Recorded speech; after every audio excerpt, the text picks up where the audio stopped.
एक संघ नहीं रहेगा। लेकिन आज इतना साल हो गया, भारत जैसा था वैसा ही रहा। जो सपने देखते थे कि भारत टूटेगा, वो राष्ट्र टूट गए, लेकिन भारत जहाँ था वही है।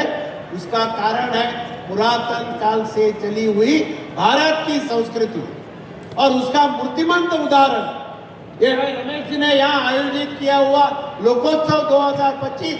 एक गोवा की पुरातन काल से चली हुई संस्कृति का मूर्तिमंत उदाहरण है। गोवा में अलग अलग राज्यों से लोग आए हैं। रमेश जी ने उनको आमंत्रित किया है। हर साल ये लोकोत्सव यहाँ होता है। पहिली सुरुवात एक लहान प्रमाणाचेर जातालो, आज 25 वर्सां जाली। म्हाका दिसता हांव चडशा लोकोत्सव कार्यक्रमाक ताज्या पावला आनी हांवें पळयला ताजो ग्रोथ। मैंने उनका ग्रोथ देखा है। छोटा एक पेड़ का जो ये पौधा लगाया था वो आज वटवृक्ष में रूपांतरित हुआ हमको दिखाई दी। All the good works of his housing for the underprivileged, housing for the downtrodden people, housing for the people, those who are marginalized, and he has done a great work for all of them. Hence, our Board of Governing Council in USA, which consists of the governor in 120 countries, have honored him today with a great award, the Human Excellence Golden Award today, and we have honored him today. It's a great privilege for me that this country has great personalities like our Mananiya Prime Minister Modi ji, a great man. Because of him, we all NRIs are getting very good name and good fame in America and in whole of the world. Also, it was a privilege for me to honor our Prime Minister Modi ji last year in Jammu and Kashmir with a very special award. The name of the award was Atal Nobel Peace Award, which I have given for the first time here in India on the name of our former Prime Minister, Atal Bihari Vajpayee ji, who was a great visionary, a great global leader. आलं की छान समुद्र किनारा, इथलं culture, झाडं बघितली की मन प्रसन्न होतं. राजस्थान, बिहार, गुजरात असं वेगवेगळ्या राज्यात, महाराष्ट्रात, मी महाराष्ट्रातून आली आहे, तर असं वेगवेगळ्या राज्यांचं एक वेगळं कल्चर आहे.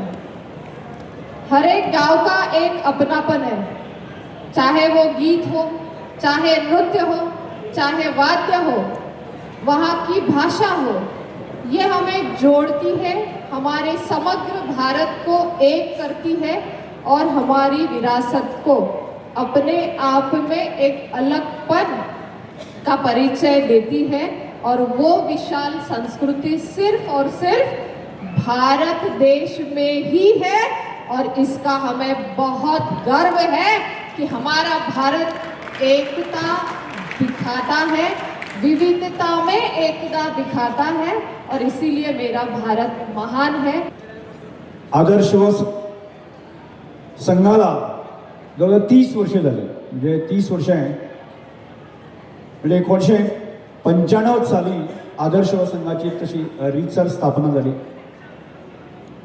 आणि या भागातले एकंदर समस्या, एकंदर प्रश्न आहेत ना, त्या प्रश्नाशी संबंधित ज्या गोष्टी करता येईल, करण्याची आवश्यकता आहे, याचा विचार करून एक तरुणाचा संघ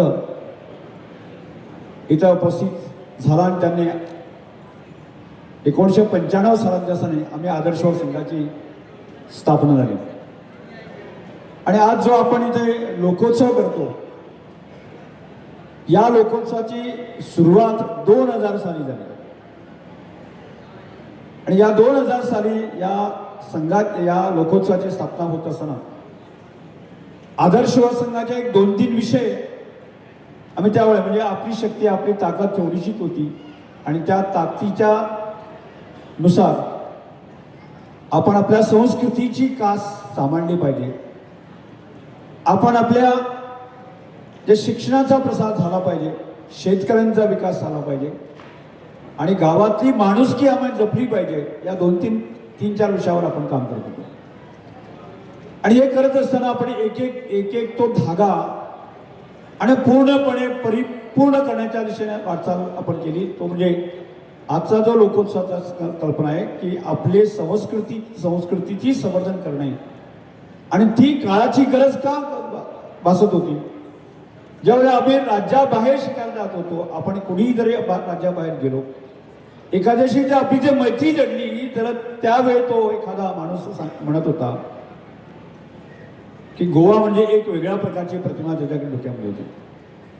गोवा म्हणजे गोवा म्हणजे दारूचा एक सैराचा रस्ता. दारू सगळीकडे दारू असते आणि गोव्यामध्ये सगळे दारू पिणारे असतात. आणि त्यामुळे काजूच्या फेणीच्या संदर्भात एखादा जर मित्र आपल्याला भेटला तर त्याला तो सांगत होता की मुझे काजू के फेणी लेके आया क्या. म्हणजे त्याचं सगळ्यात पहिलं डिमांड असतालो तो काजूच्या फेणीचे डिमांड असतालो. म्हणजे तांकां दिसतालें हे अमृत आसा, ते अमृत आम्ही सगळ्याक पिवपाक जाय आणि आम्ही गोंयकार सगळे पितात. आणि त्यावेळी जर आम्ही सांगलें की बाबा ते अमृत आम्ही घेना अशें म्हणलें जर जायत न्ही जाल्यार तांकां पसंत नासलें, पसंत पडनाशिल्लें. त्यामुळे अशा प्रकारचे म्हणजे एक काजूची फेणी, दारू, मागीर कॅसिनोज, बीच संस्कृती या संदर्भातले. आणि त्यामुळे कधी एक संताप येत होता की असंच चालणार आहे का, असंच आमच्या गोव्याची प्रतिमा या संपूर्ण देशभर आहे का. त्यामुळे ती प्रतिमा पुसून टाकण्याच्या दृष्टिकोनातून आपण जो प्रयत्न केला, आपली असलेली सभ्यता. मी आत्ताच्या या घडीला सांगतो की माझ्याबरोबर राजकीय क्षेत्रात काम करणारा एकही कार्यकर्ता कुठल्या व्यसनाशी संबंधित नाही. आता एक सुद्धा कार्यकर्ता व्यसनाशी संबंधित नाही म्हणण्याचं धाडस मी करतो किंवा सांगण्याचं धाडस आम्ही करतो. आणि त्याचं लक्षात घेता की एकही कार्यकर्ता व्यसनाधीन नसेल तर ती सभ्यता, ती परंपरा ती आपल्याकडे आहे, ती जगासमोर आपण कधी आणणार. की बीज संस्कृती बाकी सगळ्या ज्या गोष्टीचा विचार केला साधारणच्या 30% भागामध्ये आपली बीज संस्कृती आहे. पण एक 70% जो भाग आहे आपला सभ्य आहे, सुशिक्षित आहे, गावात आजही माणुसकी आणि त्याच्या आधारावर चालणारी जी आमची थोर परंपरा ही देशासमोर आम्ही कधी आणणार असा प्रश्न आपल्यासमोर येत होता. आणि त्या दृष्टिकोनातून आपण सगळे प्रयत्न सुरू झाले पाहिजे. आणि आज 25 वर्षानंतर की आम्हाला ही 25 वर्षाची परंपरा पुढे न्यायची आहे आणि त्याच्यातून हा एक आम्हाला निश्चित धोरण घेऊन आपण काम करायचं आहे की आपण जो देशभरातील लोक की आपल्या गोव्याकडे बघण्याचा दृष्टिकोन आहे की तो गोवा नसून आतला गोवा सभ्य, सुशिक्षित आणि सभ्य आणि सुसंस्कृत गोवा हा जगासमोर, देशासमोर आणायचा आमचा प्रयत्न आहे. आणि त्याच म्हणतो हा हे सगळं प्रयत्न आहे.